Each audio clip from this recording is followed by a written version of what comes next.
से हो गया है प्यार। मैं तो चली रे श्याम की गली मुझे कोई रोके ना। मैं तो चली रे श्याम की गली मुझे कोई रोके ना। मैं तो चली रे श्याम की गली मुझे कोई रोके ना। मैं चली रे श्याम की गली मुझे कोई रोके ना। रोके ना, रोके ना, रोके ना, रोके ना, रोके ना कोई टोके ना। रोके ना कोई टोके ना। मैं तो चली रे श्याम की गली मुझे कोई रोके ना। चली रे श्याम की गली मुझे कोई रोके ना। चली रे श्याम की गली मुझे कोई रोके ना।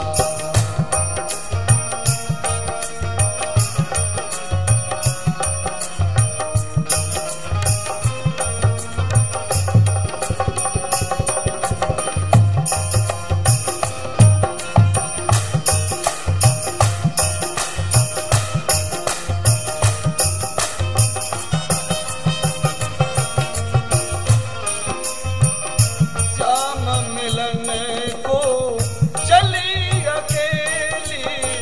श्याम श्याम मिलन को चली अकेली। छोड़ी चली मैं संग की सहेली। छोड़ी चली मैं संग की सहेली। श्याम मिलन को चली हूँ अकेली। छोड़ी चली मैं संग की सहेली। श्याम मिलन को चली अकेली। छोड़ी चली मैं संग की सहेली। कोई अच्छी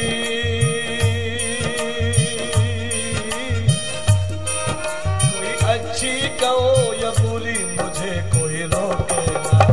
अच्छी कहो या बुरी मुझे कोई रोके ना। मैं चली श्याम की गली मुझे कोई रोके ना। चली श्याम की गली मुझे कोई रोके ओ!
बोलो श्री राधा रानी की जय हो।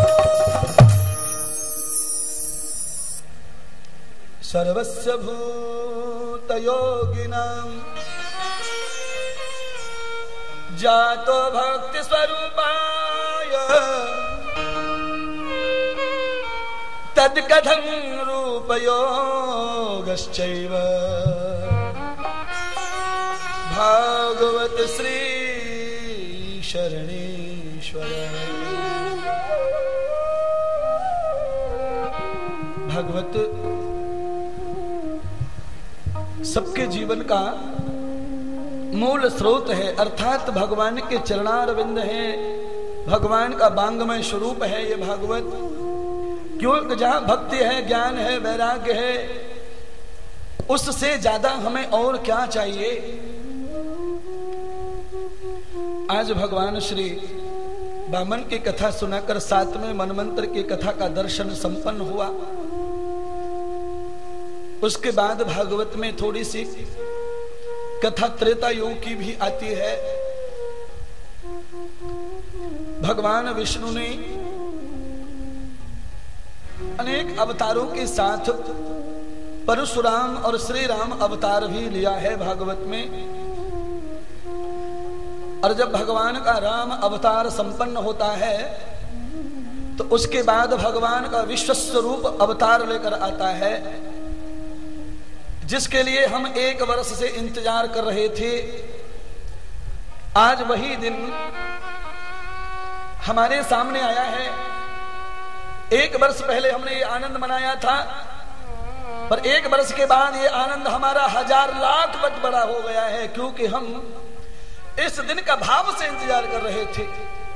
भगवान की किसी भी तिथि का हम भाव से इंतजार करते हैं तो वो त्योहार हमारे लिए बड़ा हो जाता है। आज जन्माष्टमी का ये परम पावन पर्व है और द्वापर की कथा का शुभारंभ होता है। भगवान श्री सुखदेव राजा परीक्षित को कहते हैं, राजन अब तुम सावधान हो जाओ और भगवान में चित्त लगाओ, जिससे कि भगवान हरि की कथा का दर्शन हो। कथा तो सब सुनाते हैं, पर कथा का दर्शन करा दे वही कथाकार है। क्योंकि कथाकार कहते ही उसको है जो कथा को आकार दे। जो कथा को रूप नहीं दे सकता वो कथाकार नहीं है किसी काम का। इसीलिए कथाकार का नाम रखने से पहले ही व्याकरण वालों ने उसका अर्थ किया है, आकार दर्शनम दर्शनम न रूपो न कथाकार है। शब्द की कथा नहीं है ये तो साक्षात हरि की कथा है। अरे हमने तो यहाँ एलसीडी की व्यवस्था भी की है, पर ये हर कथा में थोड़ी होता है। फिर भी एलसीडी जैसी ही कथा आंखों के सामने चलती है और लोग उसका सुन के आंखों से आनंद लेते हैं।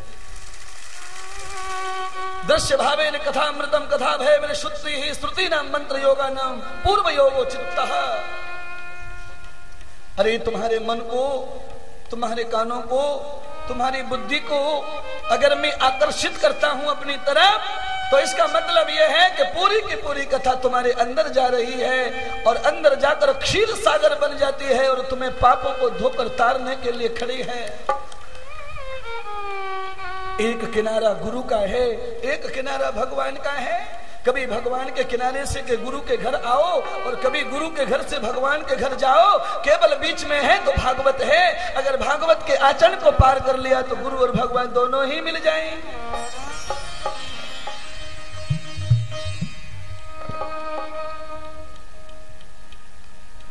राजा परीक्षित सावधान हुए। राजा ने कहा, गुरुदेव मेरी एक बात समझ में नहीं आ रही, 4 दिन से आपने क्या सुनाया है, अभी आप कथा सुनाएंगे तो? लाला,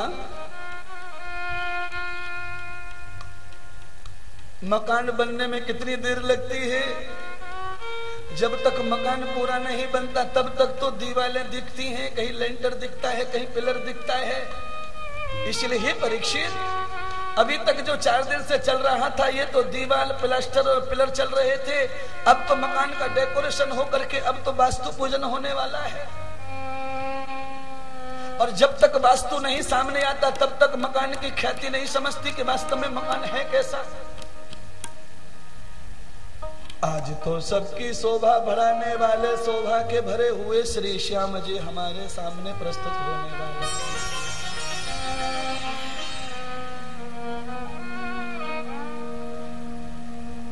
रामायण में राम जी का अवतार हुआ तो तुलसीदास जी ने कहा, जब जब होए धर्म की हानि, बाढ़त असुर अधम अभिमानी। और जब हमारे कृष्ण जी का अवतार हुआ तो स्वयं कृष्ण भगवान ने अर्जुन को कहा, यदा यदा ही धर्मस्य ग्लानिर्भवति। एक श्लोक अर्जुन को बताया कि जब जब धर्म को मानने वाले लोग कम हो जाते हैं या धर्म दान पुण्य करने में लोगों को शंका होती है, तो फिर मैं उन्हें छलनी की तरह साफ करने के लिए आता हूँ। शुद्ध शुद्ध आटा नीचे और छलनी के ऊपर भूसी भूसी अलग कर देता हूँ।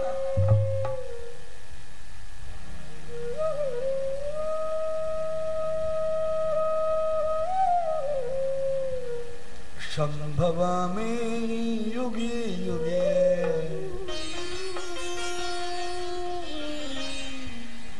हर युग में मेरा दर्शन करोगे लाला। कोई युग ऐसा नहीं है, कोई समय ऐसा नहीं है, कोई मुहूर्त ऐसा नहीं है, कोई तिथि ऐसी नहीं है, कोई मास ऐसा नहीं है, कोई साल ऐसा नहीं है, कोई तारीख ऐसा नहीं है, कोई दिल ऐसा नहीं है, कोई जीव ऐसा नहीं है, कोई पेड़ ऐसा नहीं है, कोई घास ऐसी नहीं है, कोई कीड़ा ऐसा नहीं है, कोई गगन ऐसा नहीं है, कोई ग्रह ऐसा नहीं है जहां मेरा दर्शन न हो सके।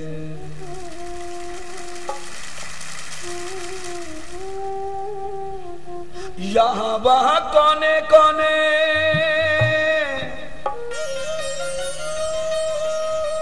यहाँ वहां कोने कोने, अरे तू ही मशहूर है। और निकट से भी निकट है, वो दूर से भी दूर है। तू ही एक मालिक है सारी कायनात का, फूलों भरी क्यारियों का, तारों भरी रात का। और तूने सजाया ये सकल जहान है, और तू कितना महान है, तू कितना महान है।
से भगवान के जन्म की कथा सुनिए।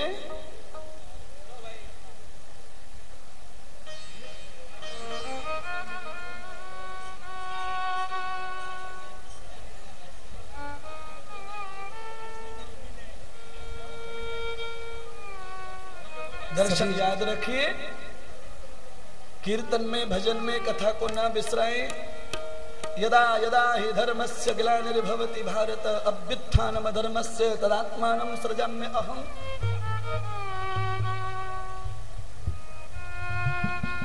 आज तो भगवान सुखदेव जी राजा परीक्षित को दर्शन कराते हैं भगवान के पूर्ण अवतार का। राजन, भगवान विष्णु ने बालकृष्ण अर्थात कृष्ण कन्हैया के रूप में अवतार लिया है।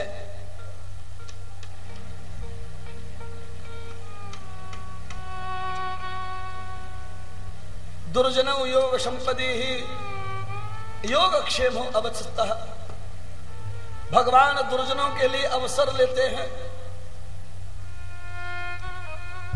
क्योंकि आपने देखा है हमेशा कोर्ट कचहरी में जहां जाओ वहां अपराधी को अवसर दिया जाता है सुधरने का, सज्जन को अवसर देने की जरूरत ही नहीं पड़ती। इसलिए भगवान अवतार लेने से पहले अवसर देते ही सबको। राजन, पाप विमुक्त विभूतानां मेधनी पाप भूषिता। ये जो मेदनी है भगवान विष्णु की पत्नी लगती है। मेदनी अर्थात पृथ्वी, जिसमें सब कुछ पिरोया बेदा हुआ है। ग्रीष्म ऋतु आए तो सब कुछ खत्म दिखता है, और उसके बाद चातुर्मास आ जाए तो सब कुछ पैदा होता दिखता है। इसलिए इसका नाम है मेदनी। पर देवी है, जड़ता ज्यादा है पृथ्वी देवी में, इसलिए ज्यादा दिन तक सहन कर लिया अपराध को और पाप को। जिन जीवों में जड़ता ज्यादा होती है वो हर चीज सहन ज्यादा करते हैं। जैसे भैंस है, उसमें जड़ता ज्यादा है तो पानी को सहन कर लेती है, धूप को सहन कर लेती है, डंडे को भी सहन कर लेती है, आप पत्थर मार दो उसको भी सहन कर लेती है, और बिना किसी रोए और डॉक्टर के ठीक भी हो जाती है। क्योंकि जिनको जितना ज्यादा ज्ञान है उतना ही उन्हें चोट का एहसास ज्यादा होता है। भैंस से भी ज्यादा जड़ होता है गधा, उसको दिन भर भी डंडे से मारो तो भी वो नहीं किस प्रकार से व्याकुल होता। और सबसे ज्यादा चेतन होता है मनुष्य। इसकी तरफ उंगली भी की तो ये रिपोर्ट करके आता है पुलिस में, इतना चेतन है, बिल्कुल ओवर ट्रैक कर रहा है चेतनता।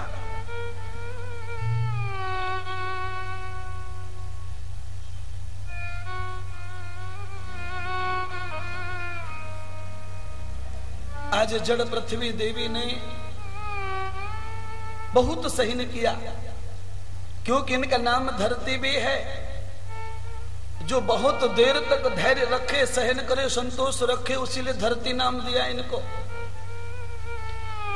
जैसे हम बीएड में पढ़ते हैं तो स्टूडेंट कहलाते हैं, और 1 साल के बाद में टीचर जी कहलाते हैं।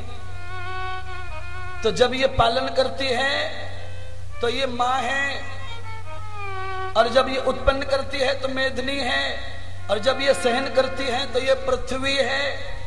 तो जैसा कर्म है वैसा इसका नाम है। तो आज धरती माता ब्रह्मा जी के पास गई।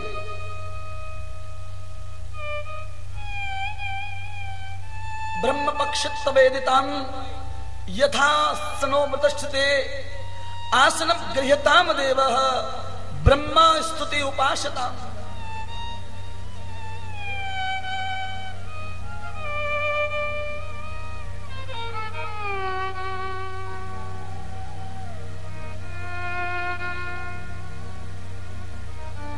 ब्रह्मदेव, अब तो मुझसे सहन नहीं होता। आप तो गुरु हैं, ब्राह्मण हैं, और ब्राह्मण वही कहलाता है जो किसी के दुख में मरहम लगाए, क्योंकि ब्राह्मण का दूसरा नाम पुरोहित भी होता है। हितो अनुकूल पुरोहितो परो भावेन सेवा नाम ततो वेद पुरोहितः। अगर खाली नाम के पुरोहित जी लिख लेते घर के आगे तो ठीक नहीं है। अगर पुरोहित जी का धर्म पालते हैं तो पुरोहित से बड़ा धर्मात्मा दुनिया में कोई नहीं है। अपना पुण्य दान करके पुरोहित जी होते, दूसरे का भला करते हैं।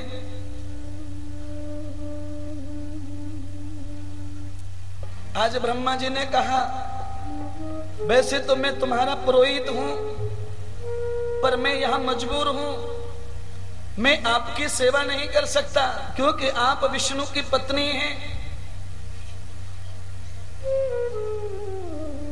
और वैसे तो मैं ये कहना चाहता हूं कि भले ही बेटे की बहू क्यों ना हो, पर बेचारी बीमार पड़ गई है तो ससुर को भी उसकी सेवा करनी चाहिए। अगर पति घर पे नहीं है, सास भी है नहीं, और अचानक बहू कोमा में चली गई है, ससुर जी बैठे हैं, तो अब कौन संभालेगा? तो आपत्ति काल में धर्म को परिवर्तन करने का नियम शास्त्र में बताया है। जब आपत्ति आ जाए तो ससुर भी अपनी बहू को कंधे पे लगाए, गोद में भरे और गाड़ी में डाल के हॉस्पिटल ले जाए, और जब परिस्थिति न हो तो अपनी बहू से स्पर्श ना करें।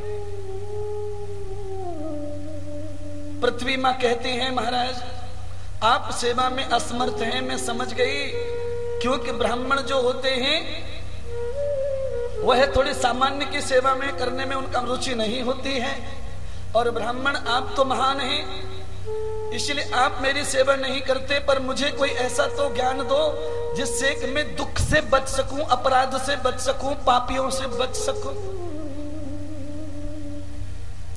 चारों तरफ मुझे लहूलुहान कर दिया है दुष्टों ने, दुराचारों ने। और वैसे तो आज से 6000 वर्ष पहले जो हुआ, आज 6000 वर्ष के बाद फिर से भी ऐसा हो रहा है। आप रोड में, घर में, मकान में, होटल में कहीं भी देख लो, पूरी धरती लहूलुहान हो रही है। गुटखा खाने वालों ने सब जगह थूक थूक के उसे ऐसा कर दिया है, पूछो मत। अच्छा बताओ, धरती पे तुम थूक दो कोई बात नहीं है, पर यही गुटखा का मुंह भर के अपनी मम्मी पे थूक के बताओ, तब पता चल जाएगा तुमको। धरती के ऊपर जो तमाकू थूकते हैं वो अपनी जन्म माता के ऊपर थूक रहे हैं, वही पाप उन्हें भोगना पड़ेगा, चाहे कान खोल के सुन लो।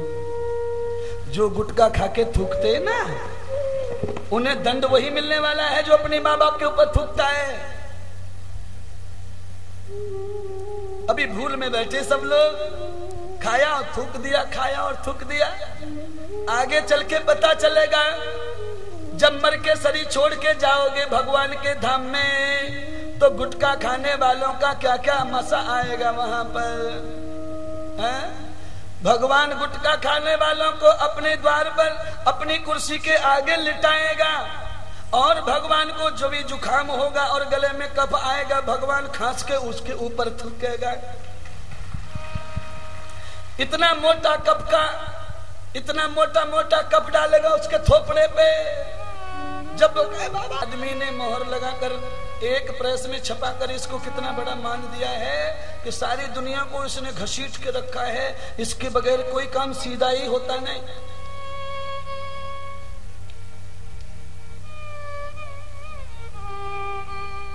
भगवान ब्रह्मा बोले, विष्णुदेव थोड़ा सा पत्नी के प्यार से बाहर आओ और किसी दुखी स्त्री का भी स्वभाव देखो। एक बीवी तुम्हारी बड़ी सुखी है, रोज तुम्हारे चरणों से लपकी रहती है, और दूसरी बीवी दूसरे के बच्चे के पालन में लगी है, उसका ध्यान दो। भगवान नारायण ने कहा, हे ब्रह्मदेव आप कौन सी बीवी की बात कर रहे हो? तो कहा, मेरे साथ में तुम्हारी मेदनी पत्नी आई है, बड़ी दुखी हैं, लाचार हो गई हैं, तुमने उन्हें सेवा नहीं दी, इसलिए अपराधी और पापियों ने उन्हें दुखी कर दिया है, उनकी मदद करो ब्रह्मशि। भगवान विष्णु जवाब देने लगे,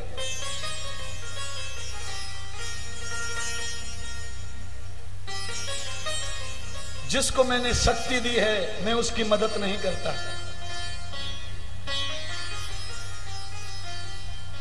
क्योंकि भगवान की शक्ति अगर हमें मिल गई है तो भगवान से फिर कभी मदद की आशा मत करो। हे भगवान हमें ये काम करने की शक्ति दे दो, लोग ऐसा मांगते, और भगवान जब अपनी शक्ति तुम्हें देगा तो तुम्हारी सेवा में फिर वो कैसे खड़े होगा।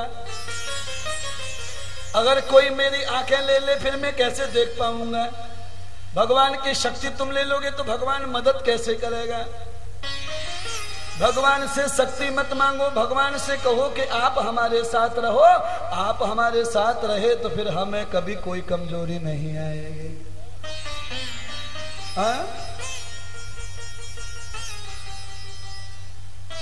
भगवान से एक बार शक्ति मांगने का मतलब होता है एक बार स्विच में प्लग डालकर मोबाइल चार्ज करना, और जब तुम मोबाइल को यूज करेंगे तो शक्ति फिर खत्म हो जाएगी, फिर डालना पड़ेगा।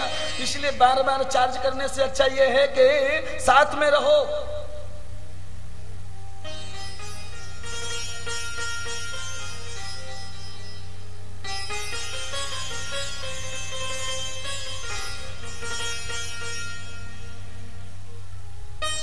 भगवान ने ना बोल दिया धरती को, मैं तुम्हारी कोई सेवा नहीं कर सकता।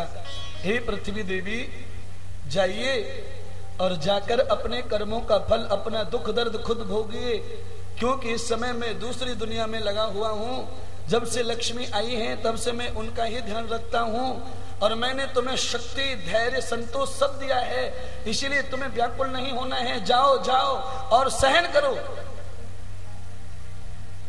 पृथ्वी रोती धोती लौटकर वापस आई। पृथ्वी रो रही है। पृथ्वी के आंसू पहुंचने के लिए सारे देवता पृथ्वी के पास पहुंचे। सब देवताओं ने नियोजन किया, ब्राह्मणम विष्णु प्रियः, ब्राह्मणम विष्णु प्रियः, गौ प्रिय ब्राह्मणम प्रियः विष्णु नाम। सब देवता मिलकर योजना बना रहे हैं कि भगवान को सबसे ज्यादा क्या प्रिय है। भगवान विष्णु को सबसे ज्यादा गाय प्रिय है और दूसरे नंबर पर ब्राह्मण प्रिय है। जो ब्राह्मण गुटखा, तंबाकू, बीड़ी, सिगरेट, झूठ नहीं बोलता, जो ब्राह्मण वेद अनुसार जीवन जीता है, जो ब्राह्मण 3 बार भगवान को ध्यान करता है, जो ब्राह्मण अपने शरीर के वीर्य को नष्ट नहीं करता है, भगवान विष्णु अपने से ज्यादा उनका सम्मान करते हैं। ये तो भागवत का 12वां स्कंद कहता है। जब सुदामा भगवान के द्वार पधारते हैं तो भगवान सुदामा को आसन पर बिठाकर धरती पर बैठते हैं। अरे भैया, ब्राह्मणों कथा सुन रहे हैं तो सुदामा की कथा से थोड़ी सी सीख ले लो।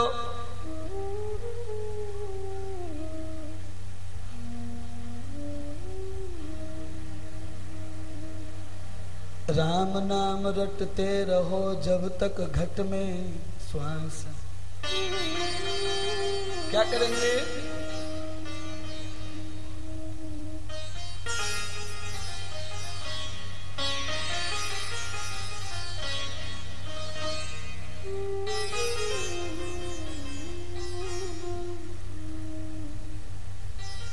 एक बात नहीं कहना चाहता हूं, 33 करोड़ देवताओं ने मिलकर के केवल 2 ही बार शक्ति का प्रदर्शन किया है। एक बार तो जब जब रक्तबीज और भामासुर नहीं मारे जा रहे थे, इन दोनों दैत्यों को मारने के लिए सब देवताओं ने बहुत बड़ी तपस्या करके अपनी तपस्या के तेज से जगदम्बा दुर्गा भवानी को प्रकट किया था, और सभी देवताओं ने अपनी शक्ति स्वरूपा जगदम्बा को अपने अस्त्र भी दे दिए थे। हे माँ, तुम ही अब हमारी रक्षा करोगी। एक बार सब देवताओं ने अपने शरीर का अंश दुर्गा भवानी में प्रकट किया, और आज पृथ्वी माता के लिए सारे देवता मिलकर के एक रूप और नया बना रहे हैं। सब देवताओं ने निश्चय कर लिया कि जब तक हम अपनी तपस्या से एक नया शरीर नहीं बनाएंगे, जो शरीर भगवान को बहुत प्रिय है, 33 करोड़ देवताओं ने मिलकर के सुंदर सी गाय के शरीर का निर्माण कर लिया।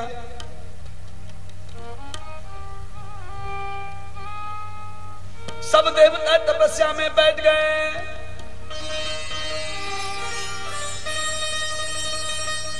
ध्रुवादिक विष्णु रधिपति कलमा सग्रीवो रक्षिता वीरुदयी सवाह। तेभ्यो नमो अधिपतिभ्यो नमो रक्षितृभ्यो नमः शुभ्यो नमःभ्यो अस्तु। योस्मान द्वेष्टियम वयम दिस्मस्ताम भोजम्बे दद्मः।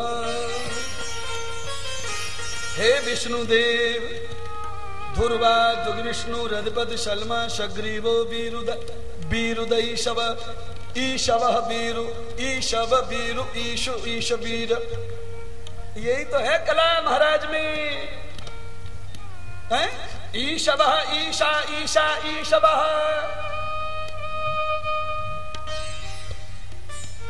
अच्छा बताओ, क्रिश्चियन लोग अपने देवता को ईशा क्यों बोलते हैं? क्योंकि ईशा शब्द वेद के मंत्रों में है। ईशावास्यमिदं सर्वम यत्किंच जगत्याम जगत्तेन तक्तेन भुंजीथा मागृधा कस्य सिद्धनम वीरदैशवः।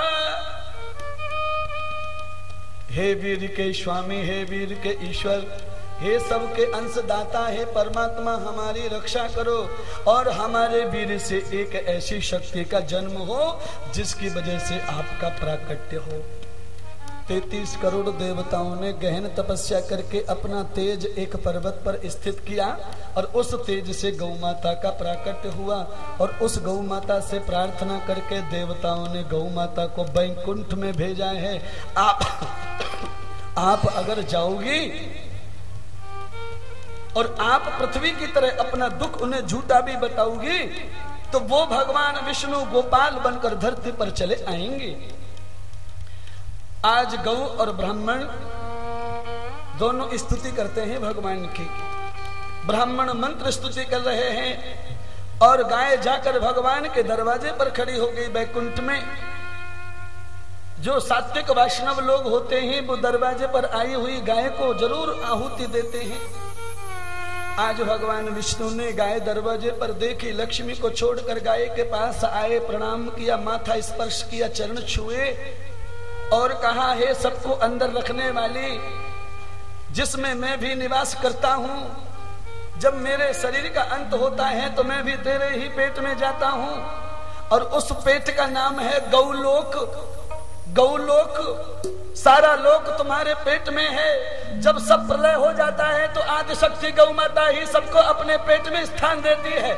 इसीलिए गौ नहीं रही तो तुम भी नहीं रहेंगे, गाय रहेगी तो हम रहेंगे, क्योंकि गौ के पेट में लोक समाया है जिसमें ब्रह्मा विष्णु महेश का भी अवतार सिद्ध होता है। भगवान कृष्ण विष्णु के रूप में गाय माता को आश्वासन देते, मैया आप जाइए धरती पर, आपकी सेवा के लिए तो मैं कितना भी छोटा रूप बनाकर आऊंगा। गैया मैया धरती लोक पर आई हैं तो सुखदेव जी ने कहा कि भगवान विष्णु को तनक भी देर नहीं लगी।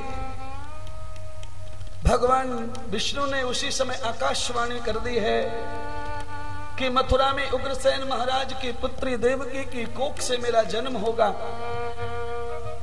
अत्याचार और पाप का विराट रूप हो जाएगा, तब ऐसे भयंकर स्थिति में मैं आऊंगा और जन्म के समय में बाहरी बहुत कष्टों से निकल करके एक संवेदना तैयार करूंगा।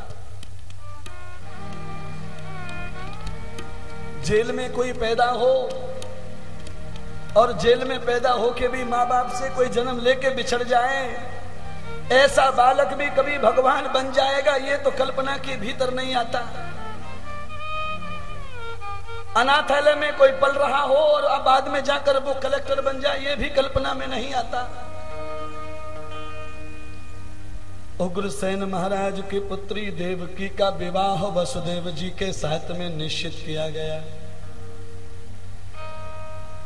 देव की, वैसे तो ये हिंदी का शब्द है, अगर इसको धीरे से बोला तो भी इसका अर्थ समझ में आ जाएगा, और वैसे इसको दूसरे देश की भाषा में अगर हम कहें तो भी समझ में आ जाएगा। अगर हम अंग्रेजी में बात करें आपसे तो की माने चाबी होती है, ताला खोलने वाला सिस्टम। देवकी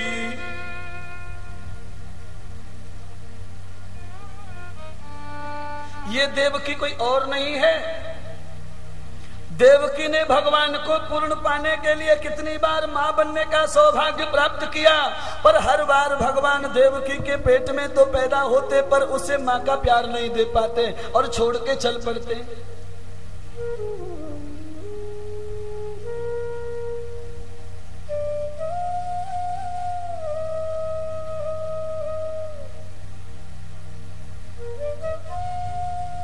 देवताओं की जो की अर्थात देवताओं की शक्ति,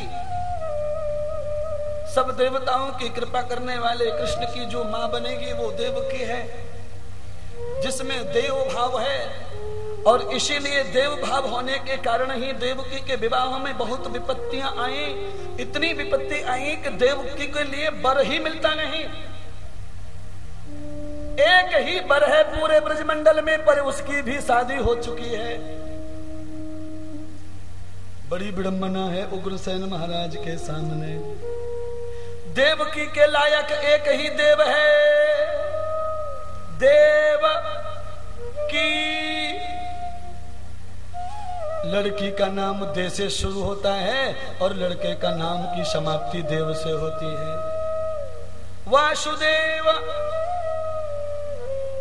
वसु माने इंद्रिया, जो अपनी इंद्रियों का स्वामी है, जो अपनी इंद्रियों का अधिकारी है, जो अपनी इंद्रियों का मालिक है, जो अपनी इंद्रियों को संयम में रखता है, वो वसुदेव देवकी के पति बनने का पात्र है। पर पहले से ही रोहिणी जैसी सुंदर स्त्री का मालिक बना बैठा है।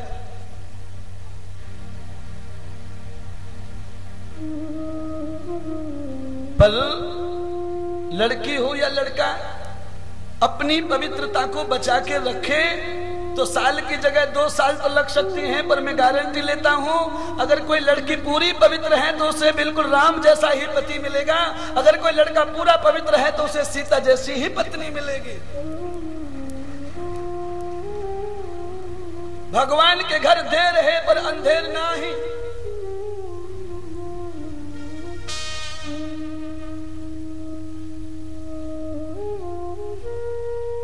उग्रसेन महाराज के पुराने बचपन के मित्र नंद बाबा आज उग्रसेन महाराज अपने मित्र के पास गए और बेटी के जवान होने की चिंता को लेकर रोने लगे। गोकुल के राजा नंद जी ने उग्रसेन महाराज को शासन दिया है, विश्वास दिया है कि आप चिंता ना करिए, 1 हफ्ते में आपकी बेटी का लगन हो जाएगा।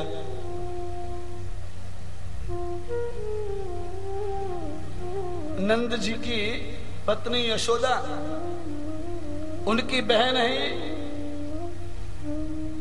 पर बड़ा सौभाग्य देखो देवकी का। रोहिणी को पुत्र पुत्रियां अर्थात रोहिणी मां नहीं बन पाई, इसीलिए नंद जी ने जब बात चलाई तो उसी समय रोहिणी ने कह दिया, हे नंद बाबा, आप मेरे पति का पुनर्विवाह कर दोगे तो भी मुझे कुछ नहीं, क्योंकि मैं अपने पति का संसार नहीं कर पाई। मेरे पति इतने श्रेष्ठ और महान हैं कि उनका संसार होना ही चाहिए। रोहिणी ने देवकी को अपने पति का दान कर दिया। अरे बहन देवकी, मैं अपने प्राणों से प्यारे पति को तुम्हें दे रही हूं। तुम धर्मात्मा लड़की हो, स्त्री हो, मेरे पति का संसार अच्छा कर दो। उग्रसेन महाराज के संयोग में विवाह संपन्न होता है। उग्रसेन महाराज के यहाँ पर एक संतान और बड़ी हो रही है जिसका नाम है कंस। दरअसल में कंस उग्रसेन महाराज की उत्पत्ति नहीं है। दरअसल में ये कंस है, ये गटर का कीड़ा है, गटर का। जैसे हमारी यमुना महारानी में वृंदावन मथुरा के गटर जाते हैं ना, तो ऐसे ही किसी हॉस्पिटल में से इस नालायक बच्चे को पेट में से जन्म देके गटर में बहा दिया और यमुना में चला गया। और उग्रसेन महाराज यमुना में नहाने आए तो ये रो रहा था, तो उठा के ले आए, क्योंकि राजा का धर्म होता है अनाथ बच्चों का पालन करना। तो उग्रसेन महाराज ने एक गटर के कीड़े का पालन करने के लिए उसे घर लेके आ गए। पर गटर का कीड़ा कितना भी दूध पी ले फिर भी उसकी हरकतें तो वृष्ठा खाने जैसे ही रहती हैं।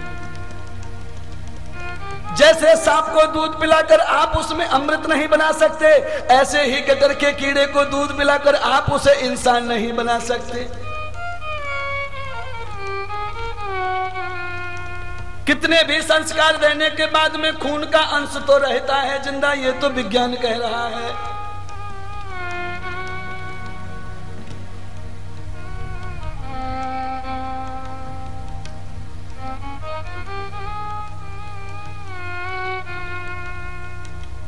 धूमधाम से विवाह हुआ। कोई भी भाई कितना भी लुच्चा हो, लफंगा हो, पर अपनी बहन को तो अच्छी आंखों से ही देखता है। तो ये नालायक भाई कंस भी अपनी बहन से खूब प्यार करता था, पर इसने मथुरा ब्रज में एक भी सुंदर कन्या नहीं छोड़ी जिसके साथ में भ्रष्ट कर्म न किया। सबकी इज्जत उतारने वाला कंस, चाणूर, मुष्टाक, अदंग, अंग, ऐसे मित्र हैं दुष्ट, रोज शराब पीते, रोज मांस खाते। ये क्या देखेंगे किसी को अच्छी नजर से? जिनके मुंह में शराब जाती है वो अच्छी नजर रखते ही नहीं।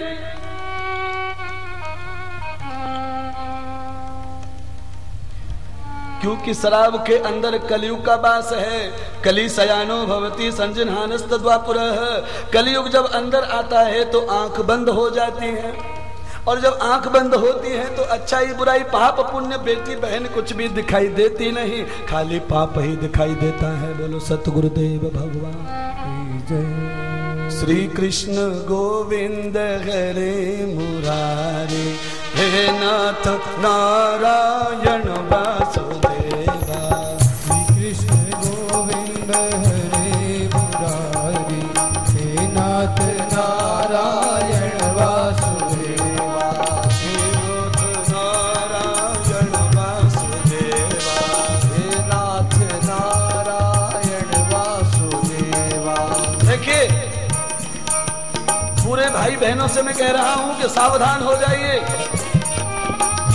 देवकी के ऊपर विपत्ति आने वाली है, किसी के ऊपर संकट आने वाला हो तो उसकी मदद करने के लिए तैयारी हो जाइए।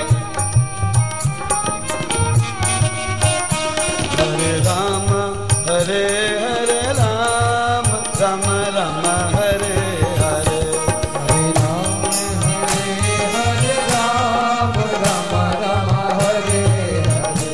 हरे कृष्ण कृष्ण कृष्ण हरे हरे कृष्णा हरे हरे, कृष्ण कृष्णा कृष्णा हरे हरे। राम राम हरे हरे, राम राम हरे हरे। अरे भैया पीछे वाले तुम्हारे तक आवाज आ रही है कि नहीं? आ रही है तो हाथ ऊपर करके कहो कि आ रही है।